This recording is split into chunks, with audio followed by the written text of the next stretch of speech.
नमस्कार विद्यार्थियों, स्वागत अभिनंदन आप सभी का राजकीय महाविद्यालय सुमेरपुर के YouTube चैनल पर। मैं सीमा चारण महाविद्यालय में इतिहास की सहायक आचार्य। आज YouTube कक्षा के अंतर्गत हम बात करने जा रहे हैं फर्स्ट ईयर के फर्स्ट पेपर में जो पाषाण युगीन मानव है उसको 3 अवस्थाओं में बांटा गया है, पूरा पाषाण काल और नवपाषाण काल। तो आज हम पूरा पाषाण काल में के बारे में बात करना प्रारंभ करेंगे। सबसे पहली चीज़ तो बच्चों, ये जो पूरा पाषाण युग है ये काफ़ी लंबे समय तक चला है। विश्व में, अगर विश्व के इतिहास में परिप्रेक्ष्य में हम देखेंगे तो उसका टाइम पीरियड अलग है, क्योंकि अफ्रीका में मानव का उद्भव थोड़ा पहले हो चुका था और भारत में उसका कालक्रम जो है वो थोड़ा पीछे आ जाता है। मोटे तौर पर अगर हम इस पूरा पाषाण युग को बांटना चाहें तो 6 लाख ईसा पूर्व से लेकर 15,000 ईसा पूर्व, यहाँ तक इतने लंबे समय तक, यानी लगभग आप देख लो कि 5.5 पौने 6 लाख वर्ष तक ये प्रक्रिया मानव के औजार बनाने की धीरे धीरे चलती चली गई। इस काल को हम मोटे तौर पर 3 भागों में बांटते हैं: आरंभिक पूरा पाषाण युग, मध्य पूरा पाषाण युग और अंत वाला जो पूरा पाषाण युग है, ऊपरी पूरा पाषाण युग। तो हम इन तीनों अवस्थाओं के बारे में बात करेंगे, इनके अवशेष हमको कहाँ कहाँ से मिले हैं उसके बारे में बात करेंगे और इसका टाइम पीरियड क्या था, इस काल में मानव ने क्या नई उन्नति की जिससे कि उसका विकास और होता चला गया, शारीरिक संरचनाओं में भी, और जो औजार वो काम में लेता था, जैसे जैसे औजारों के संबंध में उसके ज्ञान में वृद्धि होती चली गई, वो नए प्रकार के औजारों का विकास करता चला गया। तो हम आज बात कर रहे हैं पूरा पाषाण युग के बारे में। सबसे पहला अपना है पूर्व पूरा पाषाण युग या आरंभिक पूरा पाषाण हिमयुग। ये जो पूरा युग है हिमयुग से गुजरा है। अफ्रीका में पूरा पाषाण युग 20 लाख वर्ष पूर्व शुरू हुआ, लेकिन भारत में जो हमें अवशेष अभी तक जीवाश्म मिले हैं उसके आधार पर आरंभिक पूरा पाषाण काल या पूर्व पूरा पाषाण काल 6 लाख वर्ष से ज़्यादा पुराना नहीं है। प्राचीनतम जो इस संबंध में हमारे पास अवशेष मिले हैं वो महाराष्ट्र में बोरी नामक जगह है, वहाँ से मिले हैं। इस कारण इससे पहले के हमको कोई भी अवशेष, औजार, जीवाश्म प्राप्त नहीं होते हैं, तो हम इस आधार पर 6 लाख वर्ष पूर्व से आगे इसको नहीं रख सकते। यहाँ इस काल में उपकरण जो थे वो कुल्हाड़ी या हस्तकुठार, हैंड एक्स, हाथ में लेकर के जो कुल्हाड़ी काम में ली जाती थी, विदारणी या जिसको इंग्लिश में क्लीवर कहते हैं, और तीसरा औजार था खंडक, जिसको चॉपर कहते हैं, छोटे छोटे टुकड़े करने के लिए, मांस को साफ करने के लिए, मांस को काटने के लिए और पेड़ पौधों को भी काटने के लिए ये काम में लिया करते थे। ये सारे जो औजार हैं, अभी तक इंसान जो है वो पत्थर के बनाया करता था, पाषाण को तोड़ तोड़ के छोटे टुकड़ों में बनाया करता था, इसीलिए हम इस काल को पाषाण युग का नाम दे रहे हैं। पत्थर के औजारों से काटने, खोदने, छीलने का काम किया जाता था। आरंभिक पूरा पाषाण युग के ज़्यादातर स्थल जो है आज के पाकिस्तान में हैं, जो पंजाब की सोहन नदी घाटी में यही पाए जाते हैं। इसके अलावा कुछ स्थल कश्मीर से मिले हैं और राजस्थान के थार के मरुस्थल से भी मिले हैं। इसके अलावा ये देखो, सोहन घाटी जो पंजाब में है, कश्मीर और थार के रेगिस्तान में।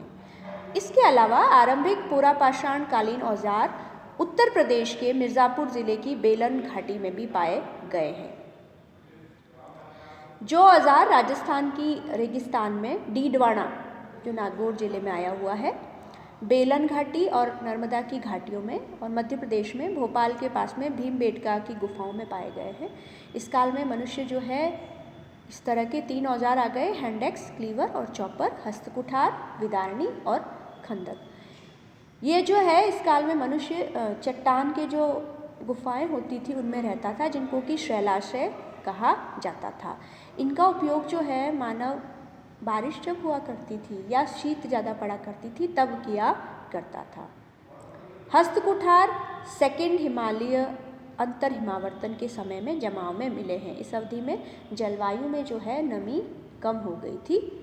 इस काल की मुख्य विशेषता यहाँ तक है। अब इसका टाइम पीरियड वापस से आप लिख लीजिए, 6 लाख ईसा पूर्व से 1.5 लाख ईसा पूर्व तक, इतना लंबा टाइम पीरियड है। अब उसके बाद में इसके औजार आ गए आपके 3, हैंड एक्स, क्लीवर, चॉपर, और हिंदी में अगर कहें तो हस्त कुठार, विदारणी और खंडक। स्थल मुख्य पाए गए हैं पाकिस्तान की सोहन घाटी, उत्तर प्रदेश की बेलन घाटी, राजस्थान में डीडवाना के आसपास, मरुभूमि में और भी कहीं कहीं अवशेष मिले हैं। इसके अलावा कश्मीर में भी कुछ इसके अवशेष मिले हैं। यहाँ जो है औजार जो है वो स्फटिक के बनाए जाते थे। अब हम आ जाते हैं मध्य पुरापाषाण काल में। इस काल के जो लोग हैं, पहले तो इसका टाइम पीरियड लिख लीजिए आप सभी लोग। इसका टाइम पीरियड है 1,50,000 ईसा पूर्व से 35,000 ईसा पूर्व के बीच में, यानी 1.5 लाख ईसा पूर्व से 35,000 ईसा पूर्व के बीच में इनका टाइम पीरियड है। इस काल में लोग जो है मुख्यतः पत्थर की पपड़ी बनाते थे, उसके ऊपर पपड़ी उतार दिया करते थे। ये पपड़ियाँ लगभग पूरे भारत में पाई गई हैं, ऐसा नहीं कि सिर्फ एक जगह ही थी, लेकिन इनमें अंतर पाया गया है। मुख्य औजार जो थे इस काल के वो लिख लीजिए आप, पपड़ियों से बने हुए अलग अलग प्रकार के फलक, वेधनी, छेद करने वाली छेदनी और खुरचनी, स्क्रैपर, बोरर, बियरर इंग्लिश में अपन कहते हैं इसको। मध्य पुरापाषाण काल के स्थल भी वहीं मिले हैं जहाँ हमें जो आरंभिक पुरापाषाण काल के स्थल थे वापस से रिमाइंड कीजिए। पाकिस्तान में, पंजाब में सोहन घाटी, उत्तर प्रदेश में बेलन घाटी, इसके अलावा राजस्थान में डीडवाना जहाँ बहुत अच्छे खासे औजार मिले हैं, थार मरुस्थल में और भी कई जगहों पर औजार मिले हैं, और कश्मीर में। इसके अलावा नर्मदा नदी क्षेत्र में भीमबेटका की गुफाओं के आसपास इनके अवशेष मिले हैं। मध्य पुरापाषाण के स्थल जिस क्षेत्र में मिलते हैं वहाँ हम एक तरह से बाटिकाश्म उद्योग देखते हैं। बाटिकाश्म उद्योग मतलब पत्थर के गोलों से वस्तुओं का निर्माण करना, जो कि 3rd हिमालय हिमावर्तन के समकाल में आता है। इस युग की शिल्प सामग्री, अभी तक हमारा जो दक्षिण की ओर प्रसार था वो नर्मदा नदी के आसपास ही था, और अब जो है और आगे बढ़ गया इसका प्रसार, तुंगभद्रा कर्नाटक के आसपास जो है वहाँ तक हमें कई स्थानों पर ये औजार मिले हैं। अब बच्चों ये भी आपके दिमाग में प्रश्न उठ सकता है कि औजार मिले, हम कैसे कह सकते हैं कि औजार ये इतने पुराने हैं। सबसे पहले तो रेडियो कार्बन की तिथि के आधार पर हम कह सकते हैं वो इतने पुराने हैं। दूसरा एक ये भी चीज़ है कि जब मनुष्य औजार बनाता है, कहीं भी फैक्ट्रियों में भी आप देखो काम होता है, उदाहरण के लिए चूड़ी की भी जो फैक्ट्रियाँ बनती है तो कई बार रॉ मटेरियल ख़राब हो जाता है, ख़राब उत्पाद भी जो होते हैं, अगर कोई फैक्ट्री बंद हो जाए तो उसके आसपास में ऐसा सारा कूड़ा इकट्ठा हो जाता है। तो ये जो कह रही हूँ ना मैं, पत्थर का उद्योग, बाटिकाश्म उद्योग मिला है, पत्थर के छोटे छोटे गोले बना करके और भी लोगों के उपयोग के लिए बनाए जाते थे।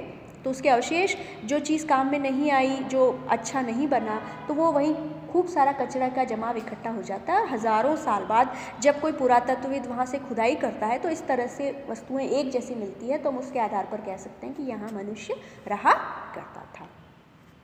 अब हम इसके अंतिम युग में आ जाते हैं, वो है ऊपरी पुरापाषाण काल। इसका जो टाइम पीरियड है वो 35,000 ईसा पूर्व से 10,000 ईसा पूर्व के बीच में रख सकते हैं। दक्कन के पठार में थोड़ा सा अलग है, लेकिन हम मोटे तौर पर यही कहते हैं। भारत में ऊपरी पुरापाषाण काल के 566 स्थल पाए गए हैं। अब यहाँ जो है हमारे जो स्थल हैं इस काल में आर्द्रता कम होने लग गई, नमी जो है वातावरण में कम होने लग गई। इस अवस्था का विस्तार हिमयुग की उस अवस्था से हुआ जब जलवायु जो है गर्म हो गई, अपेक्षाकृत बर्फ़ पिघलने लग गई। पूरे अगर दुनिया में देखें तो इस टाइम पीरियड की 2 विशेषताएं थी। एक तो नए चकमक उद्योग की स्थापना, उद्योग यानी आज की तरह फैक्ट्री नहीं, अलग अलग तरह के औजार कुछ लोग बनाया करते थे और सभी को दिया करते थे।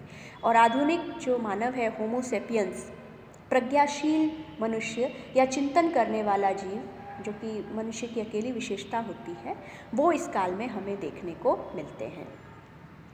अब यहाँ जो है इस समय ब्लेड्स और ब्यूरिन्स का इस्तेमाल देखा जाता है। ब्लेड किस काम आती है? छीलने के, अगर आप मांस को छीलना चाहो तो उससे बाल हटाने के लिए, तक्षणीय ब्यूरिन बोर करने के लिए, छेद करने के लिए, मांस को फाड़ने के लिए। ये ब्लेड्स और ब्यूरिन हमें आंध्र प्रदेश, कर्नाटक, महाराष्ट्र, केंद्रीय मध्य प्रदेश, दक्षिणी उत्तर प्रदेश, बिहार का पठार और उनके इर्द गिर्द पाए गए हैं।